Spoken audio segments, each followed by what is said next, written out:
What's up, everyone? This is gonna be the second video, I guess, in the series that I'm starting. I started like maybe 2 weeks ago. First video was 2 or 3 weeks ago. I haven't had a video since because I'm pretty busy. I've had a lot of stuff going on. I had the idea for this video for a while. Actually, since before the first video was even made. So I think now is, a pretty good time. I think the timing, like in terms of news, I think fits well with this too, because what I'm going to be talking about today is the rise in all these really crazy parasocial relationships that you see nowadays. And you might be thinking, why is this particular time such a good opportunity to talk about it? And there's a lot of reasons. Number one, in the general frame of history, if you look at, kind of where we're at, people more and more identify with things, they identify with organizations and people that they don't really know, they don't know, they're not able to, they don't have it's not like a relationship you'd have with your family. People have they feel like they have a connection to a certain company or a politician or some sort of well-known public figure, or maybe even a group of people. And this is what we see nowadays. And I'll discuss it more once I explain why this is such a good time to talk about this. But the second reason that I'm going to give is because right now is the middle of July. The political season is heating up here in the United States. And I'm assuming a lot of places across the world too, based off news I've seen. But here in the United States, looks like we're facing a rematch between Trump and Biden, the current president and president before. And right now the Republicans are holding like their little convention or whatever, and there's been a lot of news developing, and you had the assassination attempt, all that. So the reason why I think you'd be thinking, like, what the hell does this have to do with this? The reason this has to do with the parasocial relationships is because a lot of people, you'll see this among Trump supporters, a lot of Trump supporters, is that they feel like they personally identify with Trump. They have some sort of connection, and they think that Trump actually cares for them. And you could chalk that up to, it's irrelevant. It's not serious, but there are people who do take it serious. That's the thing. I'm not even saying all Trump's voters are this way, not even close, but a good amount are. And, there's a lot of reasons for that. Trump was a celebrity, number one. Number two, he just has this sense about himself where he has this cult of personality basically around him. And, it's a big thing. It dominates the Republican Party now, and people sort of view fealty to Trump and gaining Trump's support as essentially quintessential to being a part of that group, the Republican Party, the MAGA movement, whatever. And so again, what does this have? Why is this even important? The reason it is important is because nowadays, I said this before, a lot of people identify more with things that are beyond their control, people who they don't know, than at any time in history in the past. I'm not saying this didn't exist in history in the past. You've had plenty of, cults of personalities and all these crazy parasocial things. I mean, you can draw upon an innumerable amount of historical examples. The thing that is important today about it is because of how how it's so easy to proliferate. And that's because of modern technology. That's one of the effects of our modern technologies that we have. Because there was this idea when the internet formed and was developed in the 90s, well, the civilian internet, not the military internet, but the civilian internet, when it came in the 1990s. And there was this idea that the internet would sort of make things more open. It would increase choice. It would, increase alternative viewpoints. It would encourage, just diversity in general, because, on surface level, it makes sense. Because if you think about it, the internet is supposed to bring in a wide variety of, individuals from all across the world. And they're able to communicate and, share information and make videos such as this, what I'm doing right now. And you'd think, that would increase, diversity in thought. But we really haven't seen that at all. In fact, we've seen the exact opposite, because what has happened, and this, of course, is not... People who develop these technologies never anticipated the results of it because they're extremely naive and they have, all these really ridiculous ideas about how societies are supposed to work and how people are supposed to act.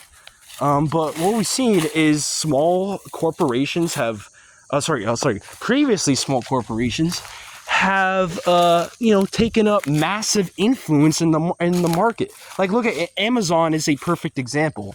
Originally, Amazon was just one of many companies that basically just delivered, products and, would send, and you could order online and stuff. And in fact, Amazon didn't even start how it is. It started off originally as basically an online bookstore, an online Barnes and Noble, essentially.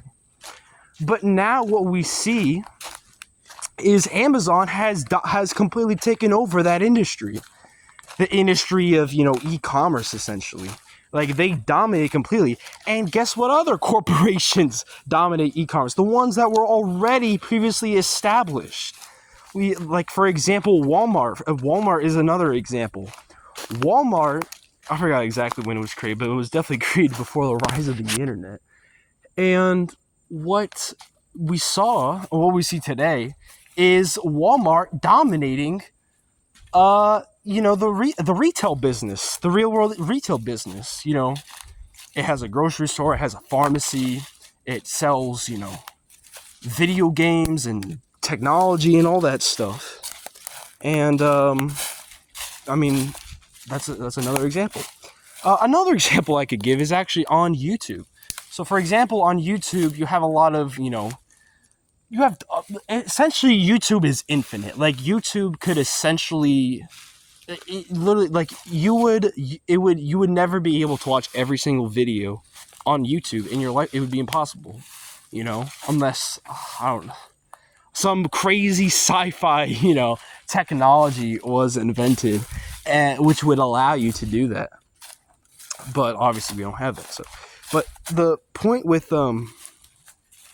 this is, YouTube is dominated by a couple, big channels. Like, look, if you look at the biggest, if you look at just YouTube statistics in general, I think it's something like 98 or 99% of YouTube videos are like, I'm sorry, actually, I'm thinking of another statistic. I'll bring that up later.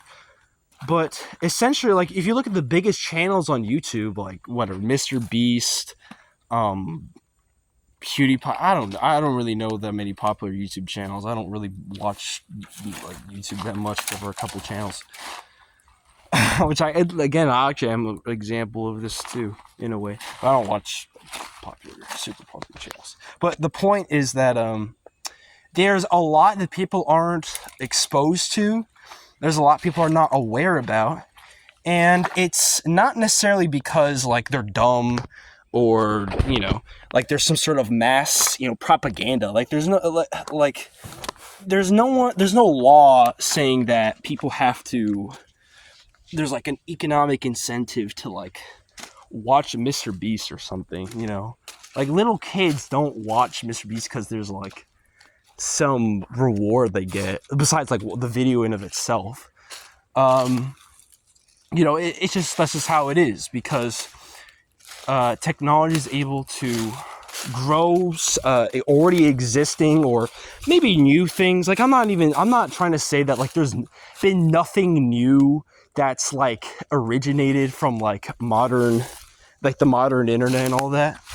But what we have seen is those things are very few and far between. You could only point to a couple examples, and those examples aren't even that significant by themselves. Because if you look at the end of the day, most of the content that people consume, it's from a very, very small source array of sources.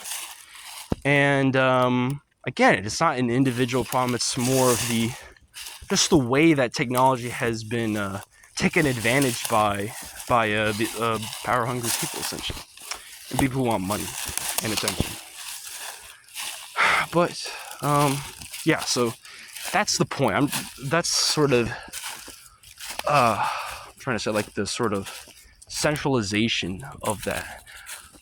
But I kind of got off track from the main point. It's like, why the hell is this important? Well, the reason it's important is because since these forces are so small and they grow, they're so powerful. Like, if you look at that's another thing I was going to talk about. Like, artists today, and they compare like their fan bases. Like, it's like fan base of artists today. It's not just a small interest, in their lives. Sometimes it can be all consuming, and that's where all these parasocial relationships come into play, because you have groups like, for example, 21 Pilots, for example, or Eminem, or something like that, or other popular artists, Travis Scott, whatever. And what you see is those people, they have a really large audience, and they have people who are enthusiastic about them. And there are some people who think they know the individuals, they think they can identify with the individuals, and they become heroes and idols in a way. And what ends up happening is that strengthens the already large number of people that follow it. Because if you have people who are, constantly consuming your content, people who are constantly talking about you and all these things, it grows individual power, and it takes over people's lives. Because nowadays people identify because it's like, if you talk to the average person, you're gonna see, you're really just gonna see people, just when they're asked about what they do, who they are, they're gonna list external things. They're gonna list music. They're talking about music they listen to. I'm not saying you shouldn't listen. I listen to a lot of music, but like, you can't let that like decide the type of person you are. Like, I listen to music because I like listening to music. Like, I listen to music when I do, and that's it. But for other people, it's a domineering thing. It forms their personality. And what ends up happening, I'm not saying you shouldn't, like music, again, but what you see is people they feel themselves just like they can't exist. They can't exist without it. And that's the problem we face. And we face this with politicians. Donald Trump, for example. So recently, Donald Trump was almost assassinated a couple days ago, over the weekend on Saturday, I think. And, he was inches away, from basically getting his head blasted away, But this basically strengthened the Trump group, essentially. I'm not going to say, it's not even really it's more like a fealty. It's almost like you're a subject of a king, almost, It's like you feel, I'm talking about this in a really idealistic sense. I don't even mean this literally. But like an idealistic view of like a leader and individual. And that's what we see with Trump. And again, people gravitate towards Trump, and they'll make Trump part of their lives. They'll have Trump flags in their lawn or something. They'll wear Trump shirts, hat, whatever. It doesn't matter. And they'll talk to the family about Trump. They're voting for Trump, whatever. All these things. It just masses up. And what ends up happening is individuals are essentially just become puppets of people in power and people who want to have power and influence, like Trump, for example. So yeah, and people will of course rationalize and come up with all these defenses. Like this is the sign that individuals are really like stuck following a certain individual, where they get to a point where they start defending the individual when all other facts point against whatever defense they're trying to make. I can't think of a specific example. I actually thought of a specific example. That's why I'm talking about this, but I forgot it. But it's like if an individual, let me think. Someone let me go back to Trump maybe. So like Trump was indicted for like some thing in New York. I forgot the exact details, but essentially, people were defending Trump. It was them. Like it was them almost, and they felt attacked when other individuals, political opposition against Trump, attacked Trump because they felt like they themselves were on trial. Their own ideas and beliefs were on trial, and their whole attachment and adoration of Trump, like that's the sort of reaction it can compose. Because what ends up happening in people's heads is they end up identifying everything the other individual does to who they are, essentially. And that really is what parasocial relations end up really being. Because if you are attached to an individual who doesn't know you, who doesn't know your name, doesn't know what you look like, and you keep that going for a while, eventually you're going to feel like you're becoming that person. And that's the danger, because what ends up happening is people, who would use, no one's gonna, if you yourself, put yourself in a hypothetical scenario where you were almost like a cult-like figure. If you were someone like Napoleon or Trump or whoever, or Stalin or Hitler or whatever, and if you had that type of power and sway over how people think and how they view the world, who wouldn't abuse that? And I'm not even going to say that I wouldn't do that, because I myself, this is the ultimate thing most people struggle with, is that they feel, they just feel, you have to, a lot of people deny it. There are exceptions, of course, but some people deny it. But people just feel like people have to have a purpose. That's just that's not a problem. Everyone has to have a purpose in their life. If you have no purpose in your life, then what's the point of living? So the purpose, and it doesn't even have to be significant, but some people do want significant things. Some people want fame and money and all these things, and power and whatever. So people will sometimes it'll almost invert itself in a way, because it will be like they're submitting themselves to another individual who wants those same things as them. But in a way, at the end of the day, they end up identifying with the individual because they themselves want the same thing. So that's kind of where it comes. It's like a paradox almost, in a way. And what you end up seeing is, again, just corruption, and people feeling that other people's achievements are theirs almost. And when other people succeed, and you see this, and this is another thing I should have brought up earlier. Sports is a perfect example. People identify with a specific athlete or something. They see their success as basically, it's like it's like the other person's success almost validates themselves in a way. It makes them feel better. You'll see this again with the politicians. If a politician wins an election or whatever, be like, oh hell yeah, I'm with that guy or girl or whatever, and you feel like that's your achievement. And again, I'm gonna repeat myself. You end up just feeding into that power complex. You keep feeding into other people's desires, which again they're in common. And again, I'm not even saying that's a bad thing. What I am saying is bad. This is where I want to make a clear line of demarcation.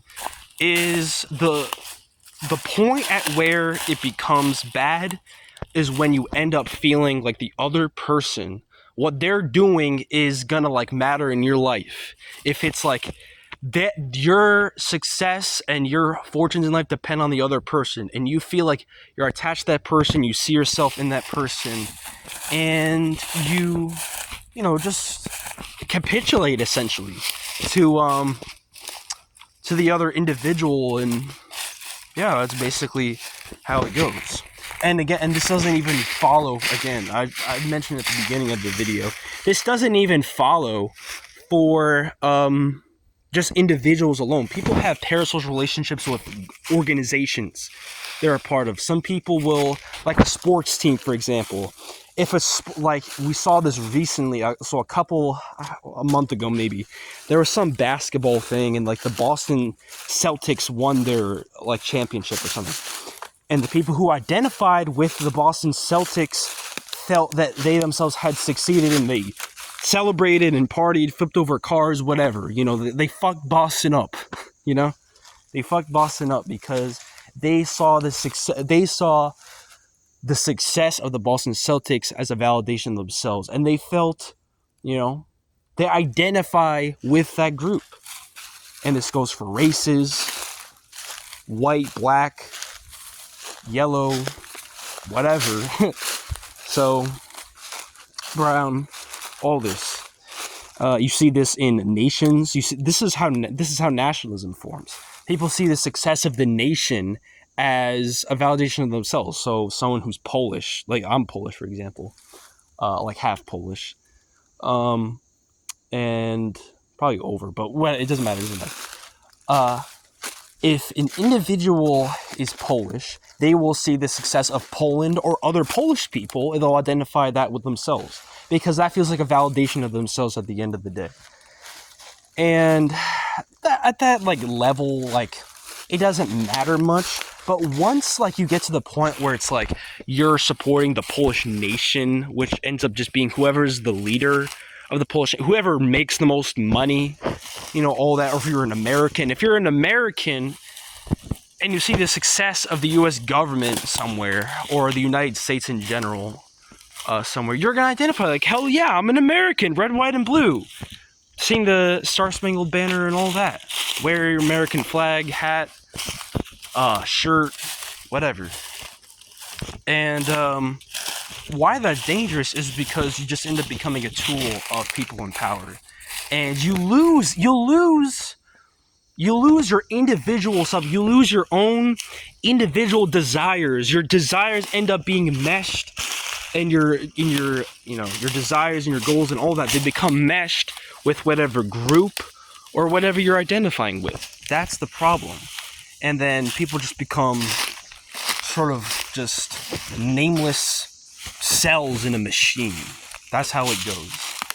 And yeah, that's my value judgment of this. Some people will be like, hey, I don't really care. I want to identify with, I don't know, the United States. I want to, root the United States if we're fucking, I don't know, bombing Iran or something. If that happens in the future. And we're at war with Iran, and we're going to win the war, all that. There'll probably be mass resistance against that war, hypothetical. But I'm saying, this is all hypothetical. Someone will identify with the U.S. and be like, hell yeah, I'm an American. We're beating Iran. That's what I identify with. That's who I am. And that's really it.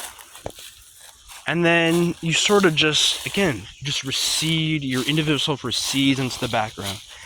And the point of these videos is to realize what your actual self is, to reject, outside influences, reject, this idolization of outside forces that only want your support and your energy for their success. I want people to reject that. And one of the worst ways I see this is in adoration of certain companies or corporations. The number one example is Disney. Disney is the number one example. Why? Well, look at all the, 30-something-year-olds or 20-something-year-olds or older, who are like older people, and they identify with the Disney movies. They identify with the success of Disney. Oh my God, Disney made however much amount of money from some movie or something. They're like, oh yeah, that's my success too. I identify with Disney. Or another the Walt Disney World, like theme park, for example. People will, since they feel that connection with Disney, they'll go to their theme parks, they'll go on the rides, they'll buy a bunch of junk that they don't need, and they'll feel like, yeah, this is who I am. This is what I want to do. And what ends up happening, and this might sound ridiculous. Like, who cares if someone does that? Why I care is because it's a defeat of your individual self. It's a defeat of all your individual agency. And people are like, oh, well, people have the free choice to get rid of their free choice. Like, you can make that sort of argument. And in a way, we all do that at the end of the day in some way or another. And in a lot of ways, we kind of have to do that, given how our society exists and operates. But what I want to advocate for is you reduce that as much as possible. We should not allow ourselves to be dominated by, our identification with another individual or a corporation, because what ends up happening is you lose yourself. You feel yourself lost in in the mind of the other organization or group, and you think their success is yours when it's not. The success of Disney is not yours. The success of Walmart or Trump or whoever, whatever organization, that's not yours. That's what people need to realize. And that's the crucial point. You can't let yourself feel that another individual is like the origin of your success. And this follows for close relationships in your life too. This doesn't just apply for external things, because you see this a lot, like nowadays with, dating relationships. And it can be flipped both ways. The man can have a parasocial relationship with the woman and vice versa. And they could be dating maybe, but like there's like a, it's an unequal level, you know what I mean? Of like the energy put in by one individual versus the other. So with that, that's probably one of the most dangerous ones, basically because it's like you're close in the proximity of your life. If you were, God, excuse me. If you were dating someone, if you were a man, you were dating another woman, and like you're just a cuck, simp, loser, whatever, and you just, you submit to the other woman, and you feel like, they deserve all your energy, and oh my God, they're so perfect, and that's another thing I'm gonna connect to, that connects here, is the worthlessness that accompanies all these parasocial relationships. Because what ends up happening is people identify with these greater groups or organizations or people, because and then they end up feeling bad about themselves because they feel like, oh my gosh, if only I was that person, then everything would be perfect. Or if you were able to satisfy them in some way, whatever. So that's what we see in all those. But the reason why, going back to what I was talking about before I sidetracked, with the romantic relationships, is, oh shoot, I just ran into a spider web. A really big spider was there. But with the romantic relationship, why it's so dangerous is because it's close in proximity. The closer things are in proximity to your life, and I don't mean this in like actual distance, like, you know, in a mathematical sense. I mean this in like closest to your priorities, essentially. That's what I mean by that. And like, you know, what you decide is important. You know, what's the list of the important things in your life? And if one of those things is at the top, like the thing I was talking about, the relationship with a woman, and the woman doesn't love you or barely cares about you, and you put all your energy into this, it doesn't end well. It doesn't end well. Because again, it's a self-subjugation of yourself. And what you end up becoming is just another person's tool for power and money and attention or whatever. And I don't know about you, but I don't really feel like that is a worthy thing. I don't think people should do that. I think people should, if someone identifies with another individual, it should come about through a rational process, a thought out process.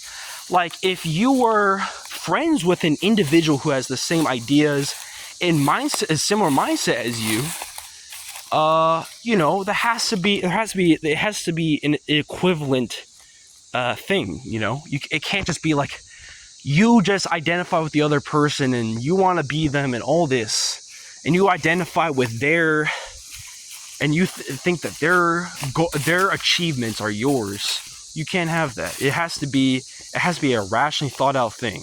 Maybe not fully rational. Everything in life, basically, literally everything depends upon a certain sense of irrationality. That's with everything. And people try to deny this.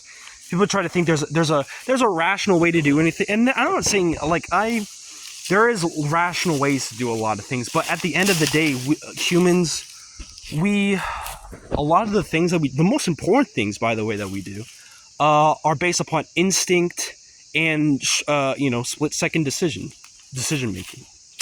And that should not be viewed as a bad thing, you know. But what you have to do is keep yourself in control. You have to keep yourself disciplined. You can't allow other people to decide what is good for you, and you can't allow other people to decide that you can't let other people dominate your way of thinking and your life and all those things. And that might seem like kind of like contradictory because I'm trying to talk to you, you know, whoever is watching this video, about why you should, you know, why you should even why should you even believe me anyways, you know? Like I'm trying to, but I don't want adoration for myself. I want an understanding of the ideas I'm talking about, because ultimately that is really the crucial thing here. I wish I followed, you know, the principles that I do as much as I, you know, really want to, you know. But I'm not going to feel bad on myself because of it. You have to have a proactive, forward-looking mindset. You have to have a growth mindset, really. That's what you have to have. You have to have a goal, and you have to drive yourself towards it. And that's the most important thing. You can't have a growth mindset when you're weighed down by other individuals, people that you claim to identify with who don't really have anything in common with you. You can't allow that to happen. That's just how it has to be. And yeah, so that's basically what I wanted, the point I wanted to make in this video. I think I essentially covered everything I want to. There's probably a lot more I could have said. Like I could give examples of all these things. I could probably even like make my points a little more convincing. But if you just if you think about this video and you detach these ideas, you have to detach this from this moment in time, and you have to keep that in your head. And you run into some situation in your life and you see what I'm talking about here, you know, being relevant. That's the most important thing. You have to have that.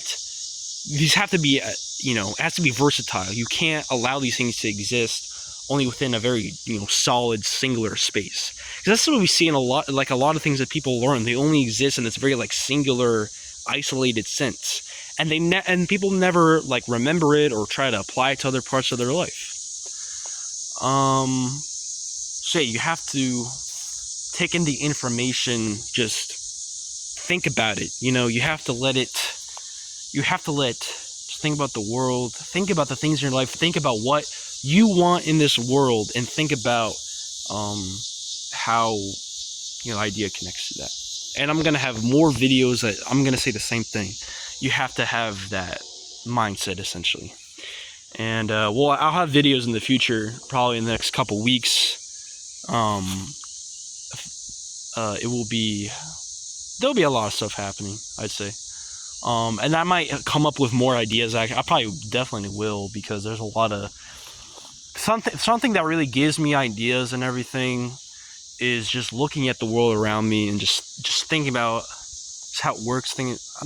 It's like, it sounds like crazy, but I feel like once you start thinking about how things connect in your life, you think about the principles that you have and all that. I don't even have a word to describe it. It's almost like a self-realization, I guess. That's probably the closest term best term I could think of that would describe this. Yeah, that's that's basically all I wanted to say. And I know this video is probably long as hell. It's actually 36 minutes. So I think I'll cut it here. I'll have more videos in the future, of course. I'm going to, if anyone has a question they might want to ask, maybe a suggestion, you're free to leave in the comment section below, and I'll make sure that I'll respond to you 100%. So yeah, I hope someone out there maybe sees this video and it helps them. Yeah, that's kind of that's pretty much it. So I hope you all have a great day, evening, night, and I'll see you guys in the next video. Farewell.